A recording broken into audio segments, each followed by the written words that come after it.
All right, folks, so let's look at this problem here. So let's see what we got. So in this problem, we have two truck drivers have left a cafe at the same time, and these guys are traveling in opposite directions. All right, so they're traveling in opposite directions here. So one is traveling this direction, we'll say, and the other is traveling in the opposite direction. All right, so we have two truck drivers. I'll call them truck driver 1, I'll call it T1 and T2. All right, and one truck, they tell us, is traveling 7 miles per hour faster than the other one. All right, so one's traveling 7 miles per hour faster than the other one. Well, notice the other one that they're talking about, they don't tell us anything about how fast that truck is going. So we'll say that truck, we have no information on that truck, so we'll call that truck X, right? So X will represent the speed of the slower. So X will represent the speed, right, of the slower truck. And I always want you to label things so you know what they represent. So just don't say, oh, I saw 4X and I'm done. No, tell your audience, you know, what does this X represent? And later on, it's really going to help you kind of see what you're actually doing here. Because at the end of this day, not only are we going to answer their question, but we could gather a bunch more information from this just by labeling properly. And this is something that when I was taking these classes, I missed out on this. And I just thought of it as extra work that I didn't want to do. And it really hurt me. So don't make that same mistake. All right. So if X represents the slower truck, right? So that slower truck is X. Then that faster truck that's going 7 miles per hour faster, right? 7 miles per hour faster. So we're going to have that X plus 7 there. So those two, right, quantities represent the speed, which we'll call the rate. All right. So after 4 hours, they are 404 miles apart. So notice what they're telling us. So this one's going X miles per hour. This one was going 7 plus X miles per hour. So that's just the speed. But notice, they also tell us how long have these guys traveled for. Well, they said they traveled for 4 hours. So both of these have traveled for 4 hours. So what I'm going to do is I'm going to take these quantities and I'm going to multiply them by 4. Well, why is that? Because I know that rate times time equals distance. So you always want to use these relationships when you're solving these word problems, especially ones like this. So again, let me write that up here. Rate times time equals distance. So we know that 4 times X, this is going to represent how far that first truck went, or that truck we call T1 went. So this is going to be 4X. And then this next quantity for how far T2 went, right, this guy right here, it went 4 times X plus 7.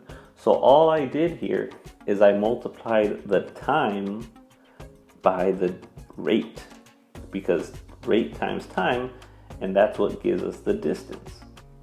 All right, so together when I multiply these two quantities, this gives me how far the first truck went, and this represents how far that second truck went.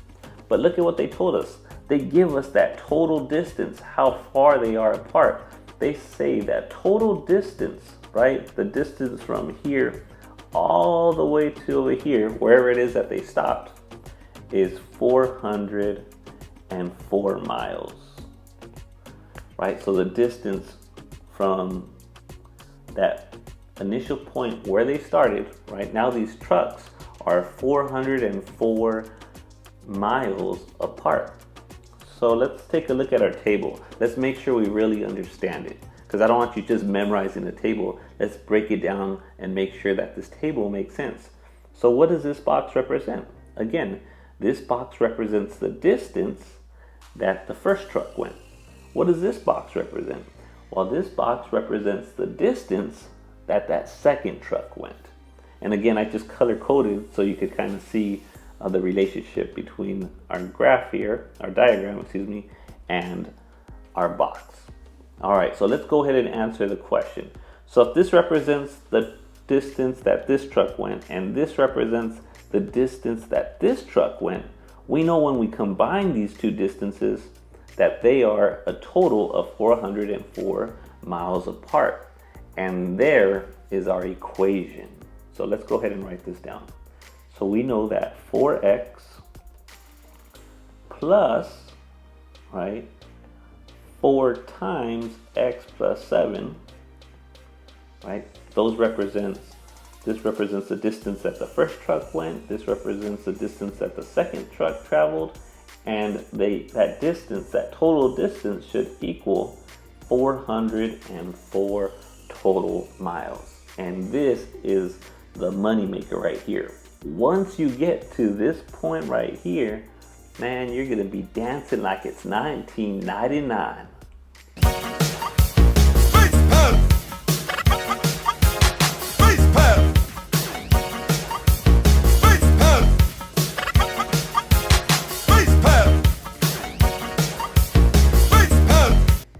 All right, so let's go ahead and let's solve this. So let's go ahead and distribute this 4. So you're left with 4x plus 4x plus 28 equals 404. All right, combine our like terms, right? 4x plus 4x gives us 8x. Drop down to 28, right? We didn't use it, so you're gonna drop it like it's hot. Bam, and that equals 404. All right, so all we're doing is solving for x now. So we're gonna subtract 28 from both sides, subtract 28 from both sides, subtract 28 from both sides. So you're left with 8x equals 376. And now I'm running out of space. Let me bring this up here. 8x equals 376. And divide both sides by 8. Divide by 8. So you get x equals, let me grab my calculator here, and we get 47. And what? We don't just say x equals 47. What does that represent? Always go back to what our labeling system. So x represents the speed, and our speeds are in miles per hour. So make sure you tell your audience, what did I just find? Well, I found the speed. So that first truck, the slower truck, right? This was my slower truck, and it was traveling 47 miles per hour. All right, so now that we know this x equals 47, well, my second truck, the faster truck, was going x plus 7. So 47 plus 7. So this is 47 and then plus 7. So my second truck was going 54 miles per hour. And that is how you find the speeds. And that's exactly what we were looking for, the speeds. So the faster truck was going 54 miles per hour. And again, this is why this box is so helpful, because they could have changed the question. They could have said, how far? What's the distance that each truck went? All right. So then if you wanted, you could have just plugged in this 47 into this value of x, and you would have seen that this distance right here would have been 188 miles if they were asking us to find the distance. So again, make sure, number one, when you're reading these word problems, you know what the heck they're asking you. All right. And then know how to utilize, when you're solving for x, that doesn't mean you got the answer, right? Because x is just whatever you labeled it, whatever we called it initially. So make sure you understand these word problems. Just don't try to follow an example. All right. So hopefully that was helpful. Again, don't forget to smash that like button, subscribe, and we'll see you in the next video. Peace.